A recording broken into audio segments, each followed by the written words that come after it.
Halo sahabat pecinta catur, selamat datang kembali di Catur Talk Indonesia. Bagaimana kabar kawan-kawan? Semoga kita sehat selalu dan rezeki kita dilancarkan, amin. Dan tentunya permainan kali ini merupakan permainan sangat-sangat menarik dan tidak terasa kita sudah memasuki ronde ke-9 FIDE Kandidat 2022. Dan ini tentunya pertandingan dari unggulan pada turnamen ini, yaitu Super Grandmaster Fabiano Caruana menghadapi Super Grandmaster Ian Nepomniachtchi. Dan bagaimana permainannya langsung saja kita simak di Catur Talk Indonesia.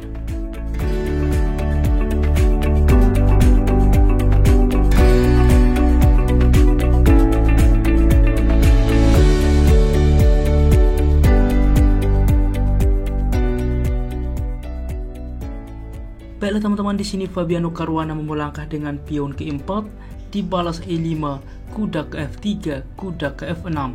Lagi-lagi kita melihat bagaimana Ian Nepomniachtchi begitu mempersiapkan pertahanan Petrov. Dilanjutkan kuda memukul pion pusat, D6, kuda mundur ke F3, lalu kuda juga memukul pion pusat, D4 saat ini, D5, gajah ke D3, gajah ke D6, dan masing-masing pemain melakukan rokade. Tentunya variasi ini sudah cukup banyak dilakukan.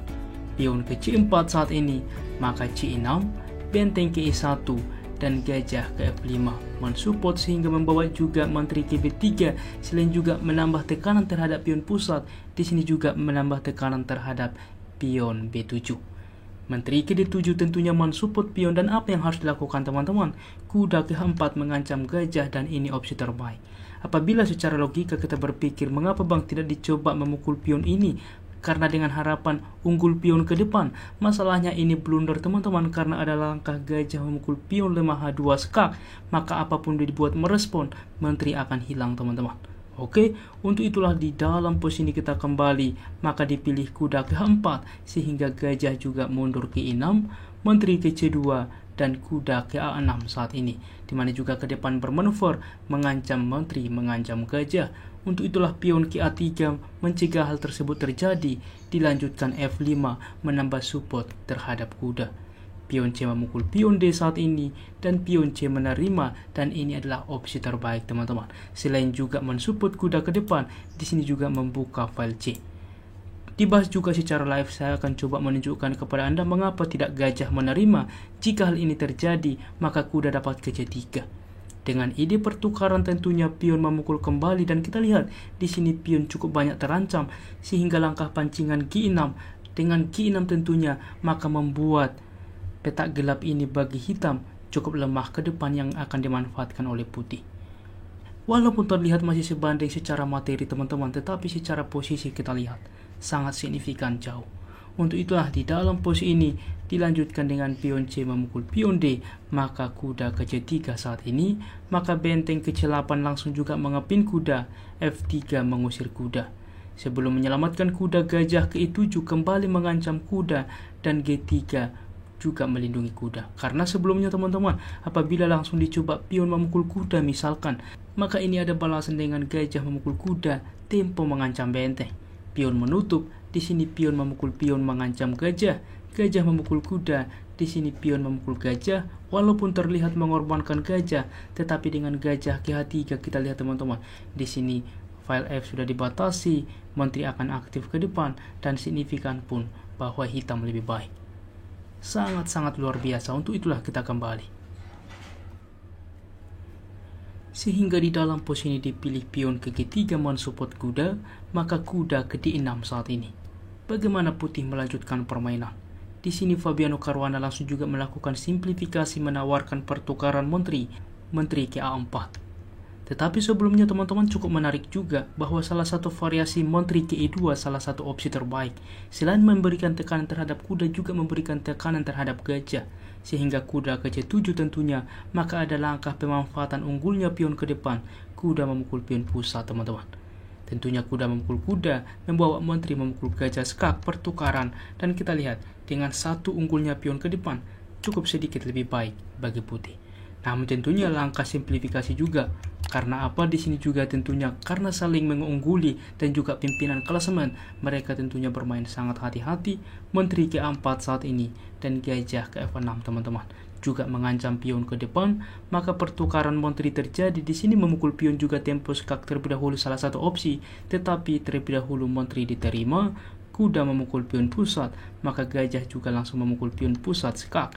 Raja ke G2, maka di dalam posisi ini ada thread ke depan kuda untuk memforking teman-teman, sehingga membawa benteng ke E8. Dilanjutkan dengan gajah ke F4 saat ini mengancam kuda. Tanpa menyelamatkan kuda, lagi-lagi Ian Nepomniachtchi memilih kuda ke C5 juga mengancam gajah. Kuda ke E7 skak saat ini, karena apabila teman-teman dicoba langsung gajah memukul kuda misalkan yang juga mengancam benteng, maka di sini juga kuda memukul gajah juga mengancam benteng. Dan cukup fatal apabila gajah memukul benteng karena ada kuda memukul benteng tempo skak. Tentunya apabila raja berpindah baru ke depan, langsung juga raja memukul gajah. Apabila mencoba mensupport kuda ini, maka gajah ke B5 dan ini justru skak teman-teman. Dan tentunya opsi terbaik untuk tetap sebanding di posisi ini ialah pertukaran benteng, sehingga mengancam juga dilakukan skak, raja berpindah benteng ke D1, gajah melindungi, dan ini pun tentunya masih cukup sebanding. Dan kita kembali ke partai aslinya. Di dalam posisi ini Fabiano Caruana melanjutkan kuda ke E7 skak, maka raja ke F7, dan di dalam posisi ini bahwa gajah mundur memang salah satu variasi juga yang cukup sulit untuk ditemukan, tetapi dipilih tentunya dengan gajah memukul pion teman-teman. Dan ini juga dimanfaatkan untuk juga tetap sebanding ke depan, yaitu dengan kuda memukul gajah. Menawarkan kuda pertukaran gajah memukul kembali dan kuda memukul gajah. Dilanjutkan pertukaran benteng, lagi-lagi melakukan simplifikasi. Kuda ke D3 saat ini memforking sehingga benteng ke E4, gajah memukul pion. Di sini gajah ke E3 juga kembali ke depan mengancam pion. Gajah memukul pion, lagi-lagi juga gajah memukul pion A7. Benteng ke A8, gajah ke D4, dan gajah ke F8 menambah support terhadap pion. Benteng ke E2 saat ini tentunya mencegah ada thread ke depan dari hitam untuk melakukan skak. G6 dilanjutkan mengusir kuda, kuda ke E3, benteng ke D8 mengancam gajah, gajah ke B6, maka benteng ke D6, kuda ke C4 melindungi gajah juga mengancam benteng, benteng ke C6. Lagi-lagi teman-teman apabila salah melangkah untuk juga melindungi, di sini ada forkingan ke depan, sehingga untuk itulah benteng ke4 mensupport kuda, gajah ke G7, F4 saat ini membuka ruang bagi raja, benteng ke6 menawarkan raja ke F3 dan kuda ke E1 skak. Dilanjutkan tentunya raja ke E3 dilakukan skak, raja kembali, dan mereka sepakat melakukan repetition dan sepakat draw teman-teman. Bagaimana permainan yang cukup sengit dan juga mempertahankan posisi antara dua unggulan pada turnamen ini. Dan berikut adalah hasil setelah ronde ke-9. Di mana cukup fantastis, Ali Reza Virauja mengalahkan Richard Rapport, Teimour Radjabov mengalahkan Hikaru Nakamura, Fabiano Caruana imbang dengan Ian Nepomniachtchi, dan Ding Liren mengalahkan Jan-Christophe Duda. Sehingga standing adalah sebagai berikut. Permainan masih dipimpin oleh Ian Nepomniachtchi, diikuti Fabiano Caruana, Hikaru Nakamura, Ding Liren, Richard Rapport, Teimour Radjabov, Ali Reza Virauja, dan Jan-Christophe Duda. Baiklah teman-teman, demikianlah permainan hari ini, dan jika kawan-kawan suka dengan konten seperti ini, dukung kami dengan cara like, subscribe, dan juga share. Apabila ada saran ke depan, jangan ragu tuliskan di kolom komentar. Salam satu Kronises, sampai jumpa di video berikutnya. Keep sharing and keep loving. Bye-bye.